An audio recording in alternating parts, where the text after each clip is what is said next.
Friends, today எபிசோட்ல விஜய் வந்து ரோகிணியை கேட்குறாங்க, நான் தானே உனக்கு பார்லர் வைக்க காசு கொடுத்தேன் அப்படின்னு சொல்லிட்டு, அதுதான் நான் மீட்டு உங்களுக்கு கொடுத்துட்டேன் ஆண்டி அப்படின்னு சொல்லிட்டு சொல்றாங்க. ஏன்னா நீ என்னையே எதிர்த்து பேசுறியா, நீ பணக்கார பொண்ணா இருந்தாலும் நீ முதல்ல எனக்கு மருமக, என்கிட்ட எதிர்த்து பேசுற வேலைலாம் வச்சுக்காத அப்படின்னு சொல்லிட்டு விஜய் வந்து ரோகிணியை மிரட்டுறாங்க. ரோகிணி வந்து ஐயோ நம்மளோட ஒரிஜினல் விஷயம் எல்லாம் தெரிஞ்சிச்சுன்னா எவ்வளவு பெரிய ப்ராப்ளம் ஆக போதோ அப்படின்னு சொல்லிட்டு ரோகிணி பயப்படுறாங்க.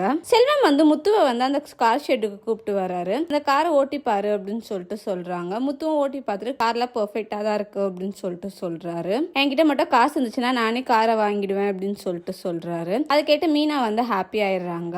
முத்து வீட்டுக்கு வராரு. மீனா வந்து கோயிலுக்கு கிளம்புங்க அப்படின்னு சொல்லிட்டு சொல்றாங்க. மீனாவும் முத்துவும் கோயிலுக்கு வராங்க. அங்க காரை பார்த்துட்டு ஷாக் ஆறாரு முத்து. ஐயர் வந்து சாவியை மீனா கிட்ட கொடுக்குறாங்க.